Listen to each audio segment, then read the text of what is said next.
Мақсат айқын, міндет зор. Сот жүйесін өркендетудің бағыт-бағдарын айқындайтын судьялар съезі ел өміріндегі елеулі оқиға.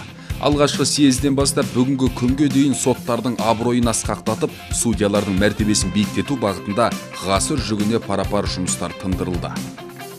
Сот төрелігінің атқару сапасын жақсартудың бірден бір жолы судьялардың жүктемесін азайту. Судьялардың жүктемесін азайту жолында жоғары сотпен көптеген жұмыстар жасалынды. Соның ішінде Қазақстан Республика азаматтық процестік кодексіне өзгерістер енгізіліп, бірнеше категория істер басқа органдардың қарауына жіберілді. Сонымен қатар істер медиация тәртібімен бітімгершілік келісіммен аяқталып жатыр.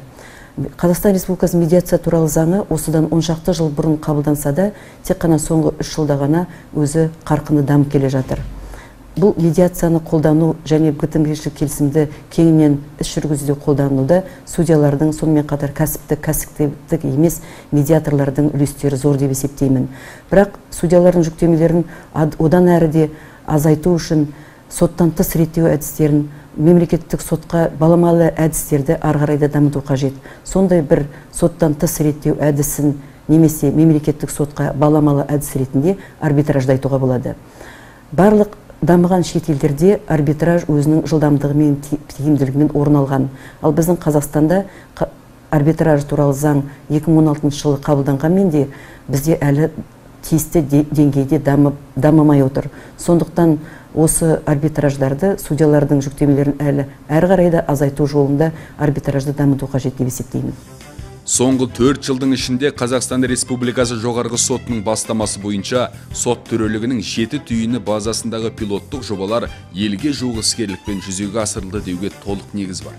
Нақтырақ айтқанда, соттар өндірісіне заманауи цифрлық ақпараттық технологиялар, аудио, бейне жазбалар, іс қағаздары мен хат хабарларды жүргізудің электрондық сервистері енгізілді. Нәтижесінде сотқа жүгінетін тараптардың қашықтықтан сот төрелігіне ашық және кедергісіз қатысуына, олардың уақыттары мен қаражаттарын үнемдеулеріне мүмкіндік туды. 2017 жылдың желтоқсан айында мен болашақ халықаралық стипендиясының иегері атанып, 2018 жылдың ақпан және шілде айларының аралығында Ұлыбритания елінде 6 айлық шетелдік талдамадан өтіп келген болатынмын. Ашып айтатын болсам, ұлт жоспарының 24-ші қадамын жүзеге асыру шеңберінде Нұр-Сұлтан қаласында англосаксондық жүйені және ағылшын тілін қолданатын қаржылық соты мен инвестициялық дауларды шешуге арналған халықаралық төрелік орталығы құрылды. Соған байланысты шетелде арнайы дайындықтан өткен судьялар контингентін англосаксондық жүйені оқыту үшін дайындау керек болған болатын. Сол үшін бұл талдама ұйымдастырылды.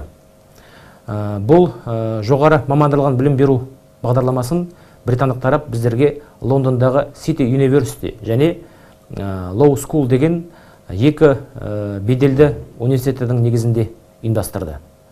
Енді осы талдаманың бағдарламасына келетін болсақ, бұл талдама Дубай халықаралық қаржы орталығы соттарының тәжірибесі негізінде жасалды. Ол жерде бастамасында тек шетелдіктер ғана судья болып жұмыс істейтін, ал енді қазіргі таңда ол жерде Біріккен Араб Әмірлігінің 3 бірдей азаматы судья болып жұмыс жасайды екен.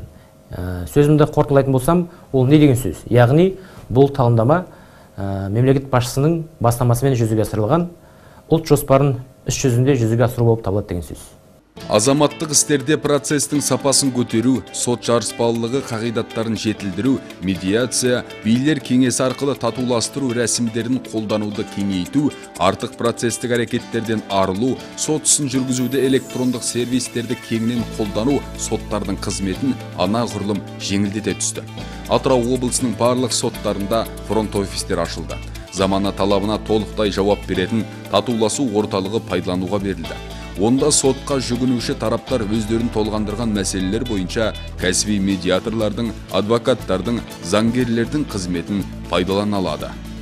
2020 жылдың басынан бастап Атырау облысында да пандемияға байланысты төтенше жағдай режимі жарияланып, кейін карантиндік шаралармен жалғасты. Сотқа кіріп шығуға тыйым шектеулер қойылды. Судьялардың, сот қызметкерлер мен келушілердің өмірі мен денсаулығының қауіпсіздігін қамтамасыз етуге барлық мүмкіндіктер жұмылдырылды. Үстіміздегі жылдың тамыз айынан бастап аптасына бір реттен тікелей эфирде заңгер кеңесі бағдарламасы көрермендерге жол тартты. Онда сот төрағалары мен судьялар соттардың қызметі туралы жан-жақты айтып, көрермендердің қойған сұрақтарына тікелей эфирде жауап береді. Тағы бір жағымды жаңалық, облыстық соттың судьясы Сағат Хасанның бастамасымен облыстық соттың Тураби бағдарламасы өз көрермендерінің көзайымына айналды. Онда сот өндірісіне енгізілген өзгерістер, сот реформаларының қалай жүзеге асырылып жатқандығы туралы кең ақпарат беріледі. Атырау облысының судьялар мен сот қызметкерлері алдағы алқалы жиында белгіленетін асқаралы міндеттерді сот реформаларының дәйектілікпен жүзеге асырылуына бар күш-жігерлерін жұмылдыратын болады.